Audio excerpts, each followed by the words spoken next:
Avis vascular centre మన దేశంలోనే the best varicose vein hospital.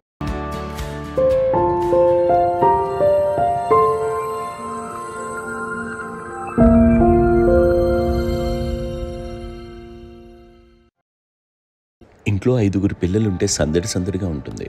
ఈ 5 పిల్లల్లో ఎవరు ఎక్కువ అల్లరి చేసేవాళ్ళు?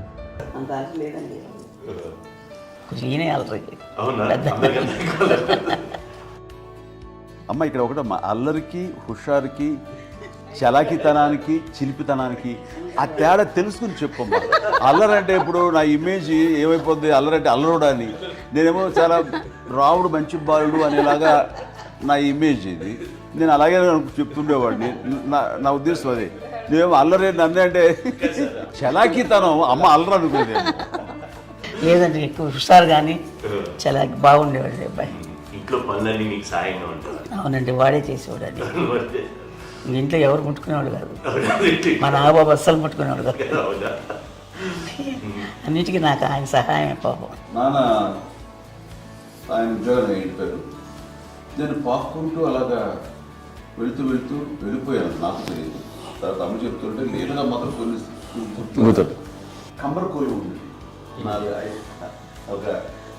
ఒక అది పెట్టి అది ఏడు కూర్చోతా ఏడుస్తున్నాను రోడ్డు మీద. అయ్యేసరికి వాళ్ళు 3 years. చెల్లెళ్ళకి ఇచ్చిన సలహా ఏంటి? అంటే ఇండిపెండెంట్గా ఉన్నాం కదా అమ్మ, ఎవరిని డిపెండ్ అవ్వద్దు.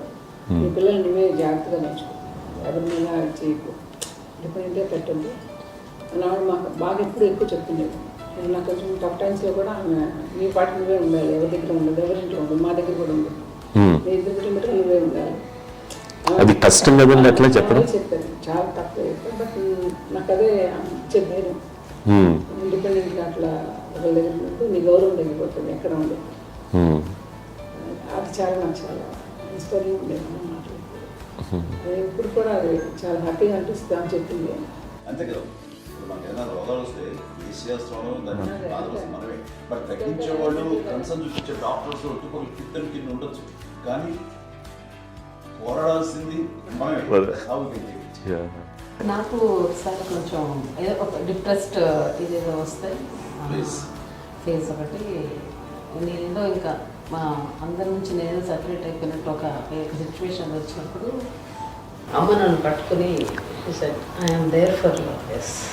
ఎవరు నో అన్న ఎస్ అన్న ఫ్రెండ్స్ కానీ ఎవరైనా సరే ఎప్పుడు కూడా అలోన్గా మటుకు అనుకోకు, నేను నాన్న ఆవిడ నన్ను పట్టుకొని ఇచ్చిన అఫెక్షన్ లేదా ఫీలింగ్ అసలు బలం అన్నమాట. ఇంకా ఏంటంటే ఏమన్నా చేయగలను, నేను పర్లేదు ఇంట్లో ఏదైనా సాధించగలను అని ఒక భరోసా తల్లి దగ్గర నుంచి రావడం అనేది నాకు ఎవరు అవసరం లేదు అనిపించింది. అంత స్ట్రాంగ్గా ఆవిడ వెరీ స్ట్రాంగ్, అంత స్ట్రాంగ్ చేసింది నాన్న అని చెప్పండి. మా పిల్లల విషయంలో మేము కూడా మేబీ అంత స్ట్రాంగ్ కాదేమో, సెన్సిటివ్గా ఉంటాం, కానీ అమ్మ మటుకు చాలా స్ట్రాంగ్గా ఉండి మమ్మల్ని కఠినంగా ఇలాగే ఉండాల్సింది, ఇలా ఉండండి అప్పుడే మీరు నేర్చుకుంటారు. ఇక్కడ అమ్మ పాజిటివ్నెస్ గురించి ఇంకో మాట చెప్పాలి. అంటే తన బిడ్డలకే కాదు, ఈ రోజున మా రెండో పాప శ్రీజ కూడా తనకి లైఫ్ చిన్న డిస్టర్బెన్స్ వచ్చింది. ఆ టైంలో కూడా తను ఏముందంటే అప్పుడు నాన్నమ్మ దగ్గరికి వెళ్ళాను, తను ఇచ్చిన భరోసా, తను ఇచ్చిన మాట వెళ్ళలేని ధైర్యం వచ్చింది నాతో. నాన్నమ్మ దగ్గర ఎప్పుడు కూర్చొస్తాడు అప్పుడే పాజిటివ్ ఫీలింగ్ వస్తుందని నాతో షేర్ చేసుకుంటాను. తను మాతో చెప్తుంటే అనిపిస్తుంది కరెక్ట్. అమ్మ ఏం పర్లేదమ్మా, లైఫ్ అంటే ఒకరితోనే అయిపోదు, ఆ ఒక్కడి వల్ల వాళ్ళ ఇన్ఫ్లుయెన్స్ తోటో వాళ్ళు మన మీద నియంత్రించడం కానీ మన బాధల్ని వాళ్ళు చేయడం అవుతాం. జస్ట్ నువ్వు నీ గురించి నీ మనసులో ఏదనిపిస్తే నీ గుడ్ ఫీలింగ్ ఏది వస్తుందో ఆ ఫీలింగ్ ప్రకారం వెళ్ళిపోదు. అంటే ఆ జనరేషన్ పీపుల్ ఎక్స్పెక్ట్ అలా కాదు, ధైర్యం ఉండి అందరికీ ధైర్యం బాగా నూరుకొస్తారు. ఫాదర్ కూడా, మా నాన్నగారు కూడా అస్సలు ఎప్పుడు అనేవాళ్ళు, ఎప్పుడు మీరు పెట్టే చెయ్యి మీరు ఎప్పుడు పైన తప్ప తీసుకుని ఎలా ఉండకండి, చేతులు పెట్టుకోండి అనే అట్లాంటివి చెప్తుండేవాళ్ళు. అందుకని మాకు ఇండివిజువాలిటీ మాకు బాగా ఎప్పుడు కూడా ఒకళ్ళని అడగడం అని, ఈవెన్ బ్రదర్స్ని అడగాలన్నా కూడా మాకు అది పడిపోయింది మైండ్లో, కొంచెం కష్టపడ్డది. సో నాకు అంటే ఆవిడ మా అమ్మ ఏదన్నా కొంచెం డిప్రెస్ అయినా నేను చాలా ఎక్కువ అమ్మకి షేర్ చేసుకుంటే అన్నయ్య కూడా లేడు. అన్నయ్య ఉన్నప్పుడు ఓకే, లేనప్పుడు నేను ఎక్కువ షేర్ చేసుకున్నాను. బట్ ద బెస్ట్ థింగ్ మా అమ్మ దగ్గర నుంచి హగ్ అండి. ఈరోజు కూడా మా అమ్మని హగ్ చేసుకోకపోతే అంటే అది నాకు మా అందరిలోనూ, అంటే ఆవిడ పెద్ద చదువుకున్న వ్యక్తి కాదు, పెద్దగా బయటికి వెళ్ళి నా ఎక్స్పోజర్ కాదు, కానీ ఇవాళ అన్నయ్య చెప్పాలంటే మీ అందరికీ ఆవిడ ఒక వైఫై లాంటిది. Yes you can say that. Yes yes ఇంకొక అడ్వైజ్ కట్టండి, అమ్మ విషయంలో నేను గొప్పగా ఫీల్ అయ్యేది, కానీ చాలామంది పెద్దలు రిటైర్ అయిపోయి విశ్రాంతి తీసుకుంటున్నటువంటి పెద్దలందరూ కూడా ఆచరించే విధంగా ఒక విషయాన్ని నేను గమనించాను. ఇప్పుడంటే నా దగ్గర ఉంటుంది కాబట్టి ఉన్నాను. అమ్మ విడిగా ఇంకొక ఇంట్లో ఉండేది, 9 సంవత్సరాలు నాన్నగారు పూర్వమైన దగ్గర నుంచి ఉండేది. 5 సంవత్సరాలు ఒంటరిగా ఉండి నన్ను బిడ్డలందరూ ఎవరు మానవాళ్ళు వెళ్ళిపోయారు, నేను ఒంటరి అయిపోయాను అన్న ఫీలింగ్ అమ్మకు ఎప్పుడు ఉండేది కాదు. తర్వాత బిడ్డలు ఆయా వాళ్ళ టైం బట్టి వచ్చి చూసుకుంటే సరిపోతుంది. అది వారమా, నెలక, 2 నెలక, అసలు ఒకసారి రాలేని పరిస్థితిలో ఉంటుంది. 5-6 నెలల పాటు ఇదే ఊళ్ళో ఉండి పక్క వీధుల్లో ఉండి ఎవరి పనులు వాళ్ళు బిజీగా ఉండి, ఎవరి షూటింగ్ వాళ్ళు బిజీగా ఉండి, ఎవరి ప్రొఫెషన్లో వాళ్ళు బిజీగా ఉండి, ఎవరి ప్రొఫెషన్లో వాళ్ళు బిజీగా ఉండి, తన సంసారం తను బిజీగా ఉంటాను. ఒకసారి అమ్మ ఏమీ ఫీల్ అయ్యేది కదా, ఏంటమ్మా రావట్లేదు, అసలు పట్టించుకోవట్లేదు ఏంటి అంటే, అంతేలేమ్మా అని ఇలాంటి నిరసన మాటలు కానీ, ఈసరింపు మాటలు కానీ, లేకపోతే న్యూనతాభావం కానీ ఇలాంటివి ఎప్పుడు అమ్మకు లేవండి. వచ్చారు అబ్బాయి ఏం చేసి పెట్టడా చెప్పండి అంటూ చాలా పాజిటివ్ ఉంది. ఇప్పటికీ కూడా తను సపరేట్ కిచెన్ ఉంది మా ఇంట్లో, మిగతా అందరూ వేరే కిచెన్ ఉంటుంది. ఎందుకంటే అమ్మకి మోస్ట్ స్ట్రెస్ బస్టర్ వచ్చేసినా లేకపోతే ఏదో రిలీఫ్ ఏంటంటే తన కిచెన్లో కూర్చొని వండి అందరికి పెట్టాం. ఇప్పటికీ కళ్యాణ్ బాబు అక్కడక్కడ తిరిగేసి ఎక్కడో చేసి నిరసన చేసి అన్ని రకాలుగా చేసి వస్తే అమ్మకి చాలా జాలి. ఆడేదో ఇంక మేము గుడ్లా కష్టపడుతున్నాం, ఆడి ఎంతలో వెళ్ళేదో మీ టీవీలో వాటిలో అది ఎక్కువగా చూపించేసరికి వాడే కష్టపడతారు, మేము కష్టపడలేదు ఫీల్ అమ్మకి. అందులో వాడు రాగానే ఎలా వచ్చావా అని అమ్మ ఎక్కడ కళ్యాణ్ బాబు అంటే ముందు అమ్మను కానీ ఎక్కడ కళ్యాణ్ బాబు తను ఎక్కడ ఉంటాడో ఏముంటుందో తెలుసు. అది తెలిసిన తర్వాత ఎక్కడ తను వాడికి ఇష్టమైన బిర్యానీ అవి చేసి చక్కగా పంపించి అన్నీ చేస్తుంది. అట్లాగా బిడ్డలకి పెట్టడమే తప్ప బిడ్డల నుంచి ఈ వయసులో ఎక్స్పెక్ట్ చేయడం లేకపోగా కొంచెం పట్టించుకోవట్లేదు అనే ఒక న్యూనత భావంలోకి వెళ్ళిపోయి సైకలాజికల్ డిప్రెస్ అయ్యే మదర్ మొత్తం కాదు.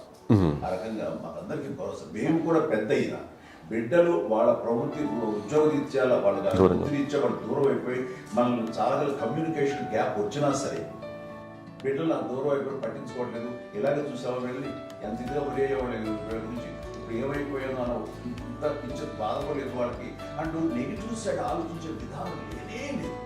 అది మా అందరికి ఎంత కంఫర్టబుల్ అంటే అంత అయితే ఎందుకోకపోతే మాధవ చూసుకుని మాధవ లేకపోతే నాగబాబు వెళ్తుంటాడు కడిగినప్పుడల్లా మా విజయ్ చూసుకుంటున్నది సరే నాకు కళ్యాణ్ బాబు తను చూసుకుంటాడు. ఇట్లా ఎవరో కూడా వెళ్తూ ఉంటాం.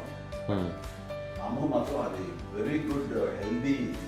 నేను చాలా మంది తల్లిదండ్రులు చూశాను, వాళ్ళు చాలా ఇబ్బంది పడుతూ ఉంటారు, పట్టించుకోవట్లేదు, మేము అర్థం చేసుకోగలము కానీ వాళ్ళు వస్తే బాగుంటుంది కదా అనేది ఉంటుంది. ఫీల్ అవుతారు, అలాంటి ఫీలింగ్ ఏం లేదు. పైగా బిడ్డలు వస్తే వాళ్ళకి ఏం చేసి పెట్టాలా అనే ఆలోచన. అది వెరీ హెల్దీ, చాలా మంది ఆచరించాల్సిన గొప్ప విషయం అనుకుంటాను. చిన్నప్పుడు అన్ని ఆనందాలేనా, మర్చిపోలేని దుఃఖాలు కూడా ఏవైనా ఉన్నాయా?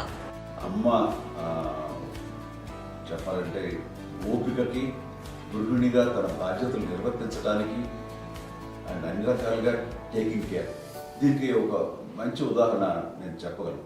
అది తలుచుకున్నప్పుడు నాకు చాలా ఉద్యోగంగా ఉంటుంది, నాకు చాలా కంటితలు వచ్చేస్తుంది. అమ్మకి మేము 5 బిడ్డలు అండ్ పురిట్లోనూ 1 year పెరుగో 2.5 years పెరుగో బ్యాడ్ న్యూస్ వినాల్సి వచ్చింది. తెల్లారికి కాన్షియస్ లేకపోయింది, ఏం చేయాలో తెలియదు. అమ్మ వయసు చిన్నదే. ఇద్దరు తీసుకుని ఆ బిడ్డని నేను ఒళ్ళో పెట్టుకుని శవాన్ని డెడ్ బాడీని రిక్షాలో ఇంటికి వెళ్ళడం ఇప్పటికీ నాకు గుర్తు ఆ విజువల్స్. అని నాన్నకి తెలియదు ఏ విషయం, నాన్న ఎప్పుడు వస్తారో తెలియదు, ఎలా కమ్యూనికేట్ చేయాలో తెలియదు. అది తీసుకుని వెళ్ళిన తర్వాత ఇంట్లో పడుకోబెడుతుంటే ఏం చేయలేదు. చుట్టుపక్కల ముస్లిం సోదరులు ఉండేవాళ్ళు ఫ్యామిలీస్ అక్కడ. అంటే మసీదు కొన్నూరు మసీదు పక్కన మా ఇంట్లో అనుకుంది. ఆ ఇంట్లో అందరూ వచ్చి చూసేవాళ్ళు, వాళ్ళే హెల్ప్ చేసేవాళ్ళు. ఏం చేయాలో తెలియదు. ఆ నెక్స్ట్ రిచువల్స్ ఎలా చేయాలో, గర్భకాలం ఎలా చేయాలో తెలియదు. అందరూ చిన్నపిల్లలే. తను చిన్నది, మిగతాందరూ పసివాళ్ళే. సో అలాంటి పరిస్థితుల్లో తమ్మి వచ్చినప్పుడు చుట్టుపక్కల వాళ్ళు వీళ్ళు వచ్చి చేయాల్సిన కార్యక్రమాలు చేశారు. ఆ సమయం నాకు ఎక్కడో కమ్యూనికేట్ చేసి డిపార్ట్మెంట్ ద్వారా నాన్న వచ్చేసరికి అన్నీ అయిపోయింది. ఇప్పటికీ నాకు ఇంటిగా మేము ఇలా ఎన్ని పురుషులు ఎన్నుకుంటున్నామంటే ఎలాంటి ఇది లేకుండా జాగ్రత్త అనే ఒక హెచ్చరికలాగా చేస్తూ అండ్ పంపించాలని సపోర్ట్ చేశాను. అండ్ ఇప్పుడే సార్ నా మీద ఎంత నమ్ముకుంటే నేను ఏ నిర్ణయం తీసుకున్నా మరో మాట అది తనకి హాస్పిటల్ అంటే పెద్ద ఫోబియా. నేను ఎక్కడికైనా ఒకసారి హాస్పిటల్ ఈ మధ్యకాలంలో సరే అమ్మ మోకాల ఆపరేషన్ జరిగింది. అమ్మ నువ్వు కొంత బాధపడుతున్నావు, అసలు ఈ రోజున వచ్చిన మెడికల్ అడ్వాన్స్మెంట్ నీకు అసలు ఏ బాధ తెలియకుండా మోకాల ఆపరేషన్ రీప్లేస్ చేస్తారు అని వీళ్ళందరూ చెప్పడానికి భయపడతారు. నిజంగా ఏ పని చేసేవాడు కాదు. అవునా? ఇంత కష్టపడ్డా గుడ్లా లేదు లేదు లేదు వాడంటే మాత్రం మహాప్రేమ.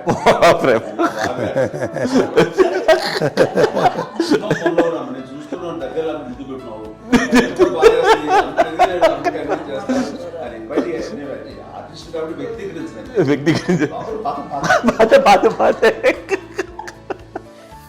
చిన్నది కాబట్టి చివరిది కాబట్టి తనంటే బుద్ధాడి, నేను పెద్దోడు కాబట్టి నేను అతని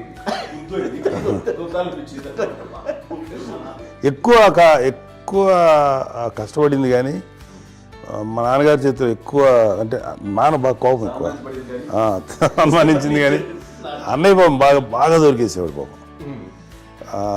ఒకసారి అంటే మరి మాకే అనిపి ఏంటి ఇంత దారుణంగా ఉంది నాన్న మీద కోపం వచ్చేది నాకు. నాన్న మీద కోపం వచ్చేది, వాళ్ళని చేసి బాగా అనిపించేది. అమ్మాయి ఏమనేది కాదు. సరే అయినా సరే ఎప్పుడు కూడా పోనీ అంది చేసినా మళ్ళీ తను హైపర్ యాక్టివ్ అన్నయ్య ఫుల్. ఇప్పటికీ ఉన్నారు. ఇప్పుడు ఈ రోజు కూడా అదే అన్నయ్య సేమ్ హైపర్ యాక్టివ్. యూజువల్గా పెద్ద కొడుకు కొంచెం అంటే సూపర్గా ఒక నిదానంగా ఉంటాడు అంటారు. బట్ అన్నయ్య దాని జస్ట్ ఆపోజిట్. యూజువల్గా ఆఖరి పిల్లలు హైపర్ యాక్టివ్ ఉంటారు, అన్నయ్య పుట్టడమే భయంకరమైన హైపర్ యాక్టివ్. ఒకప్పుడు అమ్మాయిల్ని ఎక్కువగా బయటికి పంపించేవాళ్ళు కాదు, అబ్బాయిల మీద కూడా అనేక ఆంక్షలు ఉంటూ ఉండేవి. మీ పిల్లల్ని అలా ఆంక్షల మధ్య పెంచారా, లేకపోతే పూర్తి స్వేచ్ఛనిచ్చారా? అంటే మాకు మా నాన్నగారు కానీ మా అమ్మగారు కానీ అండి మాకన్నా చాలా బ్రాడ్ మైండ్ ఉన్న వ్యక్తులండి. ఎందుకంటే పిల్లలు ఎక్కడన్నా బయటకు వెళ్తే ఇప్పుడు మేమైతే భయపడిపోతాం. మా విజయ్ కానీ మా చిన్న చెల్లి అన్నయ్య నేను అందరం కూడా ఇవాళ ఉన్న పరిస్థితిలో వాళ్ళు ఎప్పుడు భయపడేవాళ్ళు కాదండి. ఎక్కడికి వెళ్తాను వీళ్ళని ఇచ్చేవాళ్ళు, లేట్ అయినా అసలు ఏమనేవాళ్ళు కాదు. లేకపోతే ఏదైనా మోటార్ బైక్లు వేసుకున్నాం, లేకపోతే కారులో ఎట్లా పడితే ఎట్లా వెళ్ళినా సరే ఏమనేవాళ్ళు కాదు. వాళ్ళు తెలియకుండానే మాకు ఒక ఫ్రీడమ్ ఇచ్చారండి. సో దట్ అదే ఆ ఫ్రీడంలో భాగమే అన్నయ్య కానీ ఇండస్ట్రీకి వెళ్ళాలంటే కూడా ఒక వ్యక్తి ఒక కొడుకు ఒక గొప్ప కెరీర్ని పర్సూ చేసుకుంటూ వెళ్తున్నప్పుడు నాన్నగాని అమ్మగానే ఓపెన్ మైండ్ తోటి అసలు నువ్వు వెళ్ళినా ఎంతకాలం వెళ్తావచ్చు, నువ్వు ప్రయత్నించని చెప్పి అలా వదిలేశారండి. అన్నయ్య కూడా ఏంటంటే మోస్ట్ రెస్పాన్సిబుల్గా వెళ్ళి చాలా మేజర్ అమౌంట్ అన్నయ్యకి కూడా పెద్ద అమ్మకు వందలు ఇచ్చేది కాదు. కరెక్ట్గా ఆ ఇన్స్టిట్యూట్లో చదువుకునేటప్పుడు ఎంత ఇవ్వాలో కరెక్ట్గా ఇచ్చేది. తనకి ఎక్స్ట్రా ఖర్చు పెట్టుకుంటే అంటే అట్లా ఉండేది అంతే కదా. అంత జాగ్రత్తగా అన్నయ్య కూడా అంత రెస్పాన్సిబిలిటీగా రెసిప్రోకేట్ అయ్యి చేసి అందువల్ల మా అమ్మ నమ్మకం చూడాలి. మా అమ్మగారి మా నాన్నగారి నమ్మకాన్ని అంటే ఎప్పుడు అది వాడు ఇంత నమ్మకానికి 10 times ఇచ్చాడు. ఏ వాయిసెస్ వైపు కానీ ఏ అలవాట్ల వైపు కానీ ఎందులో ఇండల్జ్ అవ్వకుండా నాకు నేనుగా నియంత్రించుకుంటూ సరైన మార్గంలో వెళ్ళేలాగా నాకు వెళ్ళడానికి లోపల ఆ స్ట్రాంగ్ థాట్ అడగగానే వాళ్ళు రెసిస్ట్ చేస్తే ఇచ్చారని ఆపేశారు అని ఏదో చిన్న రిలక్టెంట్ ఫీలింగ్ ఉంటుంది. వాళ్ళ మీద చిన్న కోపం నిరసన ఉండేది. వాళ్ళు అలా లేకపోవడానికి వాళ్ళు వెంటనే అడిగిన వెంటనే జాగ్రత్త అనే నిర్ణయం నీది కానీ జాగ్రత్త అని హెచ్చరిక చేయడంతో నాకు మరింత బాధ్యత తిరిగి గుర్తు తిరిగి నేను నడుచుకుంటూ వెళ్ళాను. కాబట్టి అది నాకు ప్లస్ అయింది వాళ్ళ దగ్గర.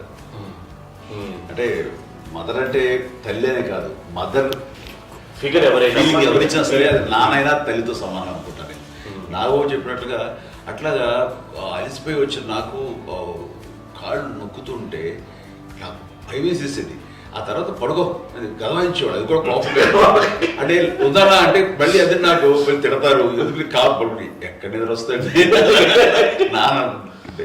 సో ఆ రకంగా నాన్న తన ప్రేమను చూపిస్తుంటారు.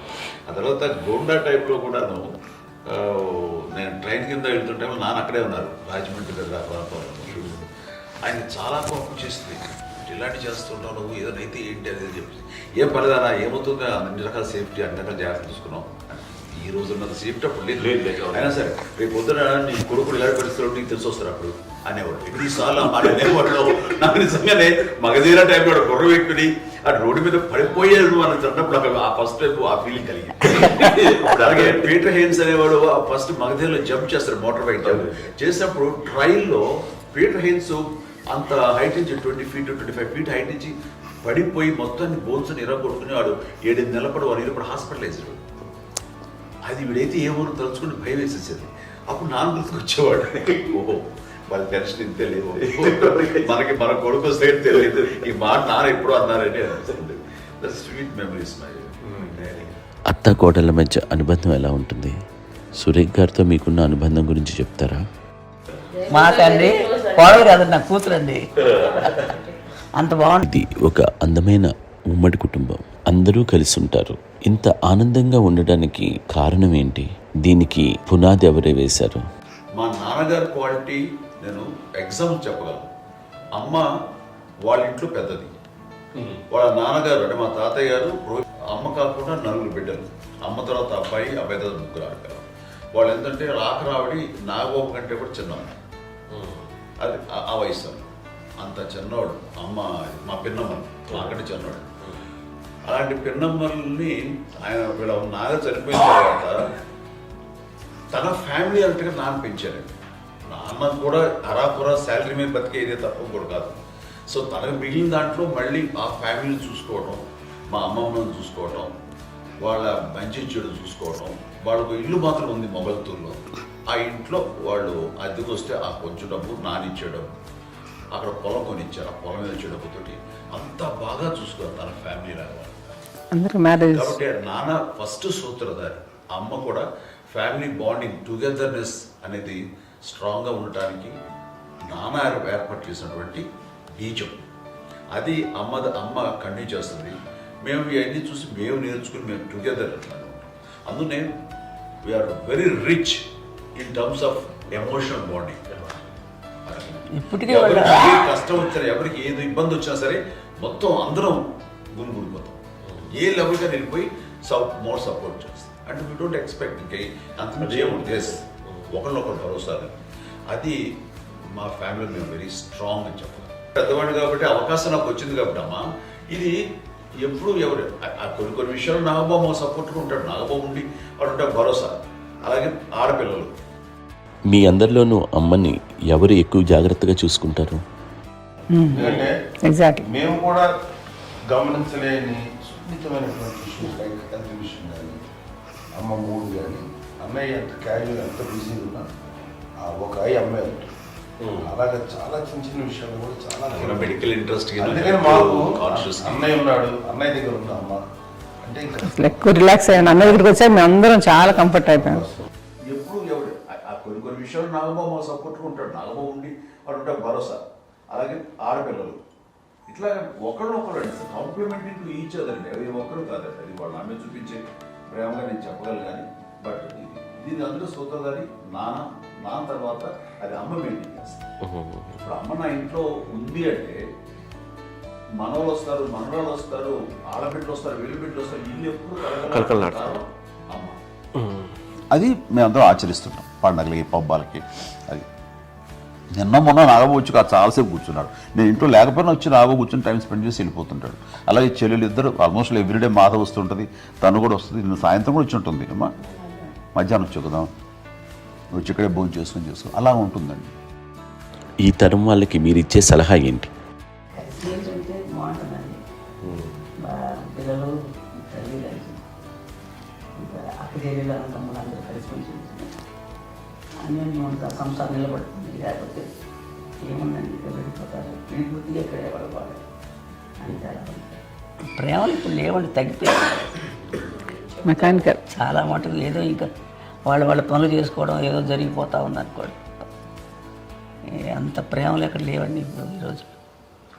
అంటే ఒకప్పుడు ఒకళ్ళకి ఇంకొకళ్ళు భరోసాగా ఉండేవాళ్ళు అంటే అందరూ కలిసి సపోర్ట్గా ఆ. ఇది చేయడం. ఎందుకంటే వీళ్ళ పెద్దనాన్నగారి పిల్లలు కూడా మా ఆయన చూసేవారు.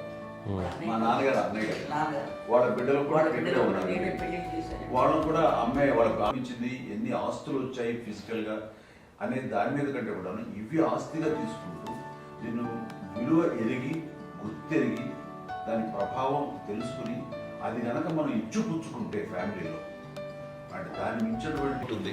మా చెల్లెలు కూడా వస్తే నేను అనుకోవట్లేదు, సూర్య కూడా ఉంటుందని నేను అనుకోవటం లేదు.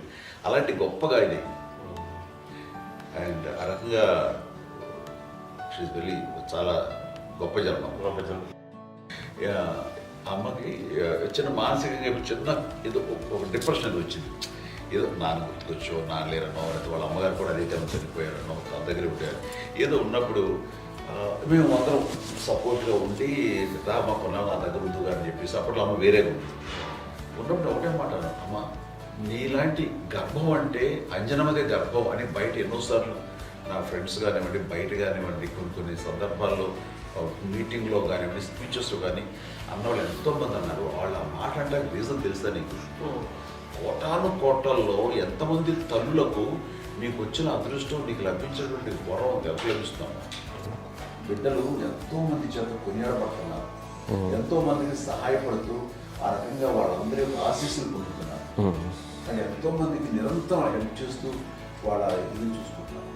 అవి ఆ భగవంతుడు మీరు చేసిన పూజలో ఉన్న ఆ భగవంతుడు మన నెక్స్ట్ తరాలకు కూడా మనకి ఇలాంటిది వారసత్వంగా ఇస్తూ అదే రకంగా కొనసాగించేలాగా మాకు అదృష్టం ఇచ్చారు. ఇంతమంది ఎవరు నీ నుంచి వచ్చిన వాళ్ళే నీళ్ళు ఇది ఎంత గొప్ప గర్భం ఎంత గొప్ప జన్మ ఇది వాటికి నువ్వు ఇలా అవటమేంటి? ఎంతసేపు నీది హై లెవెల్లో ఉండాలి నీ ఫీలింగ్స్గా నువ్వు కానీ అంతే నువ్వు ఇలాగా కుంగిపోవడం ఏంటమ్మా చెప్పినప్పుడు నిజమే కదా ఇది నీది కాదు నాది కాదు నువ్వు నమ్ముకున్న భగవంతుడు నీకు ఇచ్చింది అనుకుంటావు కదా నువ్వు ఆ భగవంతుడి కృతజ్ఞత తీర్చుకునే లేకపోతే తిరువైపు వెళ్ళిపోకూడదు అంటే అంతే మళ్ళీ అటుపక్క ఎప్పుడు గెలలేదు. ఆంజనేయ స్వామి భక్తి ఆయనలో ప్రవేశపెట్టి చెప్పాలడానికి నేను నమ్మిన దేవుడు ఇంట్లో నేనే ఇంట్రడ్యూస్ చేశాను. నానంత ప్రగాఢంగా నమ్మి ఆయన దాని వల్ల లబ్ధి పొందారు. ఆయన అందులో మమ్మల్ని మించిపోయిన స్టేజ్కి వెళ్ళిపోయారు. ఆయనతోటి ఆంజనేయ స్వామితో ఇంటరాక్ట్ అవుతూ అట్లా ఆయన నమ్ముకుంటుంది. ఆయన నానంటారు అంతా నా గురువు నా పెద్ద కొడుకు పెద్దోడే.